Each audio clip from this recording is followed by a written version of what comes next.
여러분 강의를 이어가도록 하겠습니다. 우리 앞선 영상에서 아리스토텔레스의 니코마코스 윤리학, 거기서 아리스토텔레스는 인간 삶의 궁극적인 목적, 우리가 살아야 하는 이유, 한마디로 슈프림 굿, 최고선을 에우다이모니아, 행복에 두고 있었습니다. 아리스토텔레스가 말하는 행복은 그저 감각적인 쾌락을 추구하는 그런 육체적인 행복이 아니라 자신의 기능을 가장 잘 발휘하는 것, 한마디로 가장 잘 사는 것이 가장 좋게 사는 것이다 라는 이야기를 했습니다. 그래서 인간이 자신의 기능이라 할 이성을 가장 잘 발휘하는 삶을 가장 탁월한 삶이요 온전한 삶으로 이야기했습니다. 그렇다면 오늘은 이제 도대체 그가 말하는 이성적인 삶이란 도대체 무엇인가?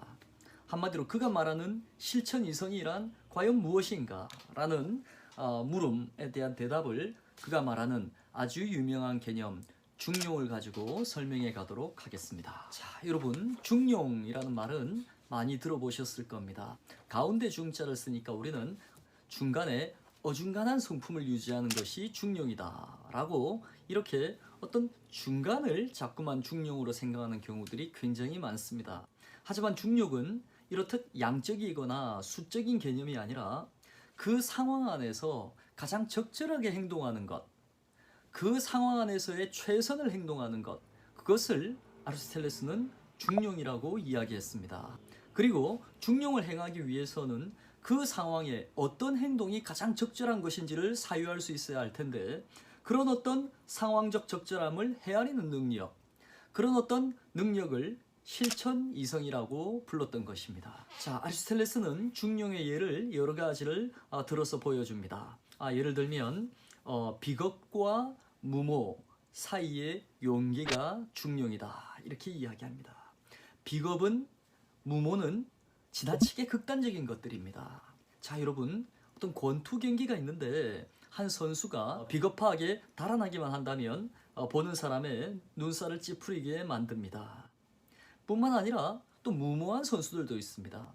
지나치게 자신을 과신하고 그래서 상대방을 도발한다든지 아니면 상대를 비아냥거리는 그런 선수를 본다면 우리는 또 그 모습이 너무 추해서 눈살을 찌푸릴 수밖에 없습니다.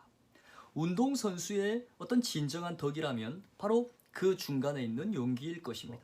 두려움을 가지고서도 그 두려움을 이겨나가는 정신적인 능력, 그런 것들이 우리는 참된 용기라고 이야기할 수 있을 것입니다. 비겁과 무모, 그 중간에 용기가 진정한 덕인 겁니다. 또한 인색과 방탕 사이에 절약이 중용이다 이런 이야기를 합니다. 친구가 멋진 식사를 대접했다면 가난하더라도 그에게 맛있는 차라도 한 잔 대접하는 능력이 필요한데 지나치게 인색해서 쓸 줄 모르거나 아니면 또 반대로 지나치게 방탕하면 그 방탕함을 이렇게 누리는 입장에서조차도 그 방탕함은 우리의 눈살을 찌푸리게 합니다. 한마디로 우리가 누군가를 인색하다라든가 아니면 좀 방탕하다라고 이야기하는 것 자체가 이미 중용의 덕에서 벗어났기 때문에 이미 그것들이 문제거리가 되는 것입니다. 지나치게 인색하다는 구두쇠 같다는 이야기를 들어서도 안 되겠고, 또 하나 그렇다고 해서 너무 계산 없이 자신의 것들을 방탕하게 써버리는 이런 어떤 부덕도 피해야 할 것입니다. 또 비굴함과 허영 사이의 긍지가 아마 중용이다 이렇게 이야기하는데, 비굴함이란 어떤 것일까요? 직장 생활에서 자기보다 윗사람에게 지나치게 아첨을 하는 사람은 우리들이 보기에도 그렇게 아름답지는 않습니다. 뿐만 아니라 허영을 부리는 사람들도 있습니다. 마치 자기가 모든 것인 것처럼 윗사람이나 아랫사람 가릴 것 없이 그 사람들을 마구 무시하는 사람들, 그런 사람들도 과연 보고 있기가 편안하지는 않습니다. 도리어 긍지, 자기 일을 묵묵히 하면서 상대방에 대한 어떤 적개심을 피해가는 것, 그것이야말로 진정한 긍지일 것입니다. 많은 사람들은 이런 아리스토텔레스의 비유를 보면서 그 비겁과 무모의 중간이 중용이고, 인색과 방탕의 중간인 절약이 중용이고, 비굴과 허영의 중간이 중용이고 이렇게 생각하지만 이것은 그저 아리스토텔레스가 일반적으로 들었던 사례에 불과한 것입니다. 이렇게 쉽게 단정할 수 있는 게 아닙니다. 또 물어야 합니다. 그렇다면 용기란 무엇인가? 상황마다 달라질 것입니다. 때로는 상대방이 어떤 협박이라든가 아니면 상대방의 자기 과신, 그 안에서도 내가 참고 이겨나가는 것이, 분쟁을 피하기 위해서 나의 어떤 감정 같은 것들을 철저하게 억누르고 그것을 받아들여 줄 수 있는 그런 상황에서는 또한 그것이 중용일 수도 있는 것입니다. 자, 니쿠마코스 윤리학 원전 세 번째 파트입니다. 이성적인 삶이란 중용을 사는 것이다. 10은 많고 2는 적다고 한다면 우리는 그 중간에 있는 6을 취한다. 이것이 산술적 비례를 따르는 중간이다. 그러나 우리와의 관계에서의 중간은 이렇게 취해서는 안 된다. 중용은 이성에 의해 실천적 지혜를 가진 사람이 규정할 그런 방식으로 규정된 것이다. 중용은 두 가지 악덕, 즉 지나침과 모자람, 그 중간으로 의미하는 것이다. 극단을 피하는 것이 중용이다. 이런 까닭에 탁월성은 그것의 실체와 본질을 따르자면 중용이지만 최선의 것과 자르냄의 관점을 따르자면 극단이다. 따라서 모든 것에서 중간의 상태가 칭찬받을 만한 것이지만 어떤 때에는 지나침 쪽으로 기울어야 하고 어떤 때에는 모자람 쪽으로 기울어야 한다.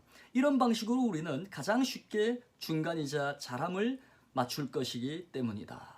상황이 변화무쌍하기 때문에 우리는 행동도 변화무쌍해야 합니다. 영화에서 영웅들은 상황에 따라 아주 급변하게 인품이 변화합니다. 우리가 얼마 전에 보았던 변호인이라는 그런 작품에서도 그 변호인은 상황에 따라 자신의 행동을 완전히 바꿔버립니다. 처음에는 돈만 좋아하던 아주 삼류 변호사였던 그가 인권 변호사를 맡게 되는 순간 그것은 자기에게 처한 그 상황 안에서 자기의 목숨을 걸고 돈과 명예를 다 떨쳐버리고 그 상황 속에 직접 뛰어드는 것, 우리는 그런 행동들에서 감동을 느끼는 것입니다. 그러면 중용을 행해야 한다, 이렇게 우리가 이야기했을 때 아리스토텔레스의 제자는 묻습니다.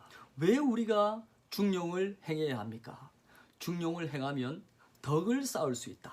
그러면 우리는 왜 덕, 아레테를 쌓아야 합니까? 덕을 쌓으면 주변 사람들이 나를 모두 존경해 주지 않겠느냐. 그것이 우리가 공동체에서 더불어 살아가는 데 있어서 가장 큰 행복이다. 덕이 있는 사람으로서 존경받고 살아가는 그 명예로운 삶이야말로 우리의 어떤 삶에서 가장 이상적이고 가장 훌륭하고 가장 큰 행복이라 할 수 있다. 그것보다 더 고귀한 삶이란 존재하지 않는다. 아리스토텔레스는 그렇게 이야기하는 것입니다. 철저하게 사회적인 행복을 이야기하는 것입니다. 우리가 공동체 안에서 그저 항상 남에게 모범이 되는 행동들을 통해서 덕을 쌓고, 그리고 그런 행동들을 본 사람들이 나의 덕을 존경하고 그럼으로써 내가 명예를 누리면서 살아가는 것. 그러니까 아리스토텔레스가 이야기하는 행복은 바로 명예로운 삶인 것입니다. 철저하게 사회적인 인정을 통해서 우리의 훌륭한 삶은 완성되는 것입니다. 타인의 평가를 무시하고 자기 마음대로 살아가면서 행복을 이야기할 수는 없다는 것입니다. 덕은 습관을 통해 형성된다. 한 번의 착한 행위를 통해서 우리가 덕을 가지게 되는 것은 아닙니다. 덕을 가진다는 것은 한 번의 중용이 아니라 꾸준한 습관, 우리의 삶 전반을 통해서 꾸준히 그런 아름다운 행위들을 선택하고 실천해 나감으로써 우리는 덕을 누리게 된다는 것입니다. 그래서 선한 행동을 통해서 우리는 선한 사람이 된다는 유물론적 관점을 이야기합니다. 어떤 사람, 마음이 착한 사람과 행동이 나쁜 사람, 이렇게 구분할 수는 없을 것입니다. 마음은 중요하지 않고 그가 어떻게 행동하는가 하는 것이 바로 그 사람이다, 이렇게 이야기하는 것이죠. 그렇다면 우리는 왜 덕을 쌓아야만 하는가? 그러면 주변 사람들로부터 좋은 사람이라는 존경을 받기 때문이다. 그렇다면 우리는 왜 존경을 받아야 하는가? 그것이 곧 좋은 삶, 즉 에우다이모니아, 탁월한 영혼의 상태이기 때문이다. 그래서 아리스토텔레스는 결국 이렇게 이야기합니다. 덕은 곧 습관이다. 플라톤은 우리가 온전한 삶을 살아가기 위해서는 무엇이 온전한 것인지를 아는 것이 중요하고, 그래서 그에게 있어서는 본질적인 물음, 철학적 활동이 좋은 삶을 위한 가장 기초적인 어떤 조건이 되었던 것입니다. 그런데 아리스토텔레스는 그런 활동이 필요 없다는 것이 아니라, 본질 물음만으로 끝나는 것이 아니라 그것을 이루어낼 수 있는 이 습관이야말로 온전한 삶을 완성하는 데서 가장 중요한 것이라고 이야기하는 것입니다. 그래서 우리는 입장을 주지주의와는 좀 대비되는 주의주의라고 이야기합니다. volunteerism 이렇게 이야기하는 것이죠. 자, 온전한 삶을 위해서는 삶이 먼저인가, 삶이 먼저인가? 한마디로 아는 것이 중요한가, 아니면 아는 것을 그렇게 살아나가는 것이 중요한가? 이 둘의 서로 다른 입장인 것입니다. 여러분, 아리스토텔레스의 명언을 한번 읽어보겠습니다. 아리스토텔레스는 우리가 한 번의 착한 행위로 덕을 가질 수 있는 것은 아니다. 꾸준한 습관을 통해서 비로소 우리는 훌륭하고 탁월한 인간이 되는 것이다 라는 걸 강조하기 위해서 다음과 같은 문구를 남겼습니다. 한 마리의 제비가 날아왔다고 봄이 온 것이 아니고 하루의 따뜻한 날이 봄을 만드는 것도 아닌 것처럼 한 번의 선행으로 우리가 행복한 사람이 되는 것은 아니다. 여러분, 이것으로 오늘 강의 마치겠습니다. 대단히 수고하셨습니다.